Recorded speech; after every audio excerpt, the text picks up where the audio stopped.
விருச்சக ராசி விருச்சக லக்னம் இந்த பராபவ வருஷம் எப்படி இருக்கு? சூப்பரா இருக்கு. ஜூனுக்கு அப்புறம் குரு பவன் உங்க வீட்டு தான் பார்ப்பாரு. தொட்டதெல்லாம் துலங்கும். நம்ம எப்பவுமே சொல்றது விருச்சகம் எல்லாம் நல்ல வேலை வாங்கி ஏமாத்துருவாங்க ஆபீஸ்ல. நல்ல நீ தான் அடுத்த மேனேஜர்னுவாங்க, கடைசியில் வேற யாருக்கோ கொடுத்துருவாங்க. இதை வந்து ரொம்ப வருஷமா பார்த்துட்டு இருப்போம். இந்த வருஷம் உங்களுக்கு வேலை நல்ல ஆப்பர்ச்சுனிட்டி இருக்கு. ரொம்ப நாளா ப்ரமோஷன் கிடைக்கலாம். இப்ப பேசி வாங்குங்க, இல்ல அட்லீஸ்ட் ஒரு சேலரி ஹைக்காவது வாங்குங்க. நீங்க என்னென்ன பண்ணீங்க அது ஒரு டேட்டா பாயிண்ட் உங்களுக்கு சொல்ல வரணும். பாயிண்டா பேசுவீங்க. அதாவது எழுதி வச்சு ஒரு மெயில் அனுப்பிச்சிருங்க. இந்த தடவை சேலரியை நம்ம வாங்குறோம், அதிகமா வாங்குறோம். இது ஒண்ணு. அடுத்து உங்களுக்கு கையில காசு நல்லா நிற்கும். கையில காசு நல்லா நிற்கும்னா அப்ப கரெக்டா இன்வெஸ்ட்மெண்ட் பண்ணுங்க. ஏற்கனவே இந்த இதே சேனல்ல பேட்டியில சொல்லிருக்கோம். நம்மளுக்கு தெரிஞ்ச ஒரு 3-4 விருச்சக ராசி இந்த ஒரு வருஷத்துக்குள்ள வீடு வாங்கிட்டாங்க. அதனால நீங்க வீடோ வண்டியோ நகையோ ஏதாவது ஒரு விஷயம் இன்வெஸ்ட்மெண்ட் பண்ணுங்க. அது வந்து உங்களுக்கு பாசிட்டிவா கண்டிப்பா அமையும். வீடு வாங்கிட்டு அடுத்த விஷயம் கல்யாணம் தான். ஆகாதவங்க கண்டிப்பா கல்யாணம் ஆகும். ஆனவங்களுக்குள்ளயும் நல்ல ரேப்போ வரும். மகப்பேறுனா யாராவது ட்ரை பண்ணணும், இப்ப தாராளமா ட்ரை பண்ணலாம். சரிங்களா? எதுல சார் அப்ப நான் உஷாரா இருக்கணும் அப்படின்னா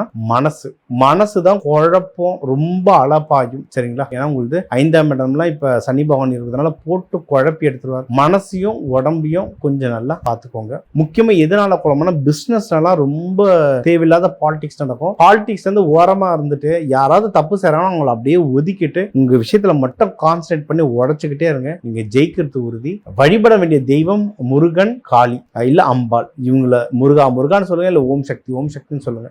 சொல்ல இந்த பராபவ வருஷம் உங்களுக்கு அழகா அமையும்.